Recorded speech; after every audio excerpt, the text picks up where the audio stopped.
feine Zubereitung für Sauce Hollandaise von Maggi Meisterklasse.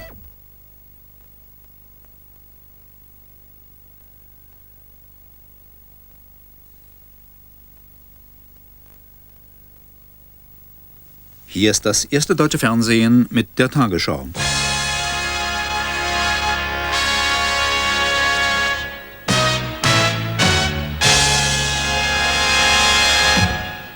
Guten Abend, meine Damen und Herren. Im Tarifkonflikt des öffentlichen Dienstes in Westdeutschland hat heute die Urabstimmung über Kampfmaßnahmen begonnen. Den Anfang machte die Deutsche Angestelltengewerkschaft und parallel dazu die Deutsche Postgewerkschaft. Von morgen an sind die ÖTV-Mitglieder aufgerufen, über einen Streik zu entscheiden. Während sich die Gewerkschaften heute noch einmal kampfbereit zeigten, scheint die harte Haltung der Arbeitgeber auf Länderebene zu bröckeln. Niedersachsens Ministerpräsident Schröder, SPD, empfahl im Deutschlandfunk, auf der Basis des Schiedsspruchs von 5,4% abzuschließen. Sein sozialdemokratischer Kollege in Hessen, Eichel, verlangte in der Frankfurter Rundschau ein verbessertes Arbeitgeberangebot. Nach dem Saarland und Hessen kündigten heute auch Niedersachsen, Bremen und Nordrhein-Westfalen den Verzicht auf Abschlagszahlungen entsprechend des letzten Arbeitgeberangebotes an. Einen Streik hält die ÖTV-Chefin inzwischen für unvermeidlich. Betroffen würden dann zuerst Rechenzentren, Krankenhäuser, die Energieversorgung, die Müllabfuhr und der Nahverkehr. Statt Entgegenkommen werden die Fronten zurzeit eher noch härter. Empört zeigte sich die Gewerkschaft über die geplante Abschlagzahlung der Arbeitgeber von 500 Mark. Das sei ein Schlag ins Gesicht der Tarifautonomie gewesen. Einseitig ankündigen, einseitig verhandeln, einseitig zahlen, das sind Lohndiktate nach Gutsherrenart. Die Gewerkschaften des öffentlichen Dienstes wehren sich gemeinsam gegen eine Wende in der Tarifpolitik. Gemeinsam mit den Gewerkschaftsführern von Bahn und Post demonstrierte die ÖTV eine harte Linie. Verärgerung über die Arbeitgeber gibt es bei allen Gewerkschaften im DGB. Mein Eindruck ist, dass Weigel und der Kanzler inzwischen erkannt haben, in welch finanzielles Desaster sie diesen Staat geführt haben und dass sie deshalb diesen Streik brauchen, um Gewerkschaften als Sündenbock dafür vorführen zu können, dass nun die Steuern doch erhöht werden müssen. Bei der ÖTV kann ab morgen in 20.000 Abstimmlokalen mit Ja oder Nein über den Streik entschieden werden. 75% der Ja-Stimmen reichen für den Arbeitskampf. Der Aufruf zur Urabstimmung ist in mehreren Sprachen abgefasst worden. Mit dem Ergebnis wird am Samstagvormittag gerechnet. Eine letzte Gesprächsrunde mit den Arbeitgebern vor einem Streik ist zurzeit nicht in Sicht. Neue Signale für ein weiteres Treffen gebe es auf keiner Seite. Überlegungen innerhalb der Bonner Koalition zur Finanzierung der Pflegeversicherung wie der Karenztage bei der Lohnfortzahlung im Krankheitsfall einzuführen, haben eine heftige Diskussion ausgelöst. In Bonn erklärte ein Regierungssprecher, darüber sei weder auf hoher Koalitionsebene gesprochen worden, noch gebe es konkrete Vorstellungen. Die DAG kündigte für den Fall, dass an den ersten 3 Krankheitstagen kein Lohn oder Gehalt gezahlt werden sollte, Verfassungsklage und flächendeckende Warnstreiks an. Von SPD-Seite hieß es sei absurd, Kranke für die Pflegeversicherung zur Kasse zu bitten. Dagegen gehören nach Ansicht der Arbeitgeberverbände alle möglichen Maßnahmen zur Begrenzung der Sozialkostenbelastung auf den Prüfstand. Bundesaußenminister Genscher und sein rumänischer Amtskollege Nastase haben in Bukarest einen Vertrag über Partnerschaft und Zusammenarbeit unterzeichnet. Er garantiert der deutschen Minderheit in Rumänien weitreichenden Schutz ihrer Kultur und Sprache. Die Bundesregierung hofft, dass die neuen Regelungen für die rund 70.000 Rumänien-Deutschen Anreiz sind, in ihrer Heimat zu bleiben. Bonn sichert Rumänien Unterstützung bei der angestrebten EG-Mitgliedschaft und dem Aufbau der Marktwirtschaft zu. Bukarest erhofft zusätzliche deutsche Investitionen und eine Erhöhung des Kreditrahmens. Genscher warnte seine rumänischen Gastgeber indirekt davor, sich in die Streitigkeiten im benachbarten Moldawien einzumischen. Er betonte, der Konflikt um die selbsternannte Dniester-Republik im Osten Moldawiens müsse auf der Grundlage der KSZE-Prinzipien gelöst werden. Der Bürgerkrieg in Bosnien-Herzegowina droht sich immer mehr auszuweiten. Die jugoslawische Bundesarmee griff auch heute wieder mehrere Städte in der Vielvölkerrepublik an. Aus der Hauptstadt Sarajevo werden die schwersten Kämpfe seit Ausbruch der Feindseligkeiten gemeldet. Die Schlacht um die Hauptstadt hat begonnen. Sarajevo steht vor der Teilung. Die Serben beanspruchen die eine Hälfte für ihre serbisch-bosnische Republik. Mit Granatwerfern und Artillerie feuerten serbische Freischärler von den nahen Hügeln. Mehrmals wird das Fernsehgebäude getroffen. Noch arbeiten Moslems, Serben und Kroaten gemeinsam am Programm. Schon müssen aber die ersten Sendungen ausfallen. Mitarbeiter können wegen der Straßenkämpfe nicht am Arbeitsplatz erscheinen. Der öffentliche Verkehr ruht. Panzersperren blockieren die Zufahrtsstraßen zum Sender. Tote liegen in Straßen, können oft stundenlang nicht geborgen werden. In der rund 600.000 Einwohner zählenden Stadt haben die Serben inzwischen mehrere Stadtteile erobert. Panzer sind aufgefahren. Über 200 Bewaffnete des ultranationalistischen Serbenführers Šešelj kämpfen in der Stadt mit, finden Rückendeckung durch die serbische Armee. Die Blauhelme der Vereinten Nationen, die im benachbarten Kroatien für Waffenruhe sorgen sollten, sind jetzt mitten ins Kampfgeschehen geraten. Im Kampfanzug und mit Schnellfeuergewehren sichern sie ihr Hauptquartier in Sarajevo. Solange sie nicht selbst Ziel der Angriffe sind, solange wollen sie bleiben und leisten humanitäre Hilfe. Mit gepanzerten Fahrzeugen bergen sie verwundete Zivilisten. Die Armee will glaubhaft versichern, dass sie an den Kämpfen nicht beteiligt sei, doch verhindert nicht die militärischen Aktionen der serbischen Freischärler. So eskaliert die Lage weiter, denn immer mehr Moslems und Kroaten folgen dem Aufruf der bosnischen Staatsführung zur Verteidigung der Stadt und bewaffnen sich. Währenddessen wächst der internationale Druck auf Serbien und die von ihm beherrschte jugoslawische Bundesarmee. Außenminister Genscher und sein amerikanischer Amtskollege Baker verständigten sich telefonisch darauf, dass weitere Strafmaßnahmen notwendig wären, falls die Armee ihre Militäraktionen nicht einstellt.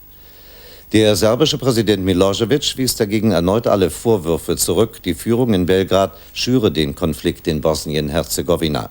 Es sei nicht zu akzeptieren, so Milosevic, dass die Lage aufgrund bestimmter politischer Absichten verzerrt dargestellt werde. Der amtierende Präsident von Afghanistan, Hatif, hat sich grundsätzlich bereit erklärt, die Regierungsgewalt an die Rebellen abzutreten. Er sagte heute in Kabul, die entscheidende Frage sei, wie die Machtübergabe friedlich geregelt werden könne. Es sei nicht beabsichtigt, die Regierungsgeschäfte an einzelne Mudschahidin-Gruppen, sondern nur an alle gemeinsam zu übergeben.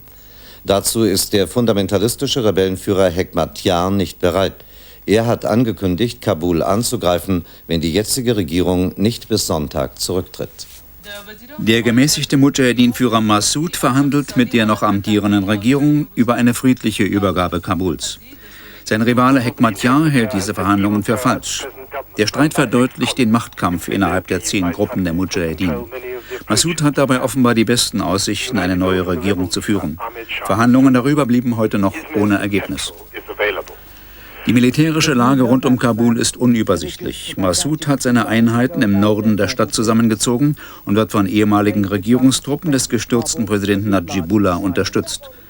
Ihm nahestehende Rebellen kontrollieren auch den Flughafen. Hekmatyar steht im Süden Kabuls und ist nach eigenen Aussagen bereit, die Hauptstadt anzugreifen. Der UN-Sonderbeauftragte Sevan appellierte an alle Konfliktparteien, die Waffen schweigen zu lassen und über eine friedliche Machtübergabe zu verhandeln. Der ehemalige Präsident Najibullah hält sich nach Sevans Angaben in einem Gebäude der UN in Kabul auf.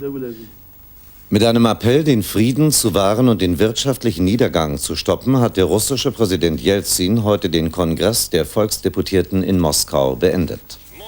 Die mit Spannung erwartete Rede Boris Jelzins dauerte nicht einmal 20 Minuten. Es war eine kämpferische Rede, in der Jelzin nichts beschönigte.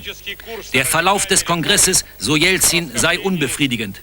Zwar sei es der Opposition nicht gelungen, die Regierung zu stürzen und den Reformen den Todesstoß zu versetzen, doch viele wichtige Fragen seien ungelöst geblieben. Allen voran die Frage des Privateigentums an Grund und Boden. Und die Tatsache, dass es nicht gelungen sei, eine neue Verfassung zu verabschieden und noch immer die alte Sowjetverfassung in Kraft sei, könne zu einer chronischen Krise führen. Gleichzeitig machte Jelzin auch Konzessionen. Er räumte dem Parlament Mitspracherechte bei der Ernennung von Ministern ein und versprach, den Regierungsapparat zu verkleinern und die Privilegien der Nomenklatura abzubauen. Der Beifall am Ende seiner Rede war eher kläglich. Die Kraftprobe zwischen Jelzin und dem Kongress ist unentschieden ausgegangen. Jelzins Macht ist beschnitten worden, doch er ist als Regierungschef nicht gekippt worden. Er und seine Mannschaft haben eine Atempause gewonnen. Doch solange das entscheidende Problem des Privateigentums an Grund und Boden nicht gelöst ist, ist die Zukunft der Reformen unsicher. Nach dem heutigen Kongress vielleicht sogar unsicherer denn je. Die NATO hat die Republiken der Gemeinschaft unabhängiger Staaten aufgefordert, dem Atomwaffensperrvertrag beizutreten. Außer für Russland gäbe es für keinen der Nachfolgestaaten der Sowjetunion einen Grund, eigene Atomwaffen zu besitzen, heißt es in einer am Nachmittag in Brüssel verbreiteten Erklärung. Vor allem der Ukraine, Weißrussland und Kasachstan wirft die westliche Allianz vor, sich bislang nicht an ihre Zusagen gehalten zu haben. Der libysche Revolutionsführer Gaddafi hat sich heute mit Staatspräsident Mubarak in Ägypten getroffen, um Möglichkeiten zur Überwindung der internationalen Isolierung Libyens zu suchen. Bei der Begegnung in einem Zelt auf dem Militärflugplatz bei Sidi Barrani ging es um die von den UN verhängten Sanktionen, die Libyen zur Auslieferung der mutmaßlichen Lockerbie-Attentäter zwingen sollen. Nach dem Meinungsaustausch sagte Mubarak, er sehe einen Hoffnungsschimmer, die Krise friedlich beizulegen. Gegen den früheren DDR-Devisenbeschaffer Schalk Golodkowski werden neue Vorwürfe erhoben. In einer ARD-Brennpunkt-Sendung, die morgen Abend ausgestrahlt wird, heißt es, Schalk habe bereits im Jahre 1962 eine streng geheime Stasi-Aktion geleitet, bei der republikweit Kunst- und Wertgegenstände beschlagnahmt worden seien. Vor dem Untersuchungsausschuss des Bundestages hatte Schalk ausgesagt, erst seit 1966 für die Stasi gearbeitet zu haben. Der verkehrspolitische Experte der CDU Fischer hat heute ein Thesenpapier seiner Partei zur Bahnreform vorgestellt.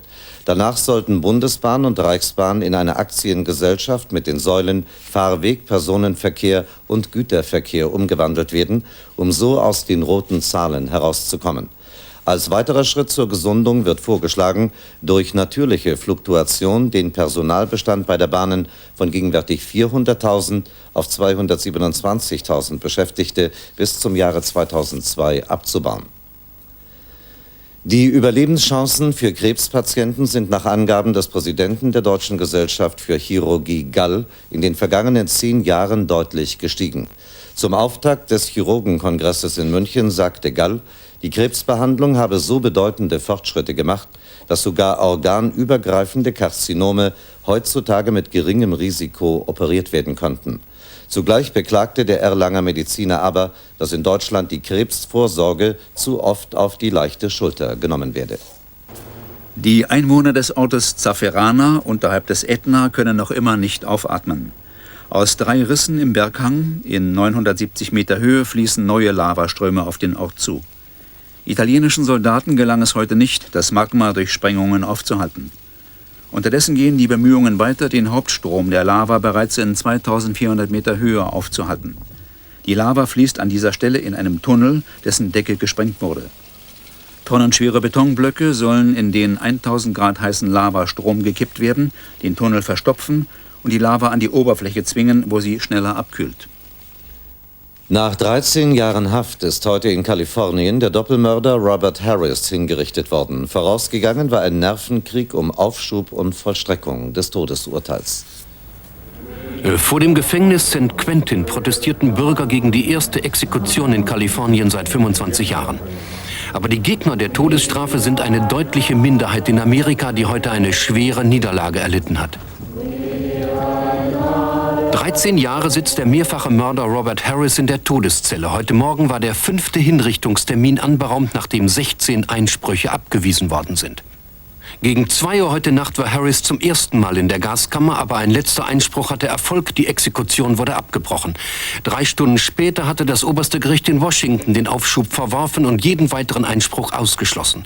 Kurz vor 6 Uhr wurden Verwandte der Opfer und Journalisten zur Gaskammer gefahren, um als Zeugen bei der Hinrichtung anwesend zu sein. Es ist nicht angenehm, so etwas zu sehen, sagte ein Zeuge danach auf der Pressekonferenz. Gas ist kein sauberes und schnelles Mittel, um einen Menschen zu töten. Die Todesstrafe ist auch im Wahljahr kein kontroverses Thema der amerikanischen Politik. Die Mehrheit der Bürger glaubt an die abschreckende Wirkung der Todesstrafe. Die liberale Minderheit hat keine Chance gegen ein konservativ besetztes oberstes Gericht, das auch heute Morgen den Ausschlag für die Hinrichtung gegeben hat. Für mehr als 2500 Häftlinge in den Todeszellen gibt es seit heute Morgen weniger Hoffnung. Exekutionen im Jahr 1992 werden zur Routine. Und nun die Wettervorhersage für morgen Mittwoch, den 22. April. Der Satellitenfilm zeigt starke, hohe Wolkenfelder, die über den Norden Deutschlands hinwegzogen. Im Süden war es überwiegend sonnig. Ursache für die starke Bewölkung über Norddeutschland und der Nordsee ist ein Frontensystem, das in der Nacht und Morgen weite Teile Deutschlands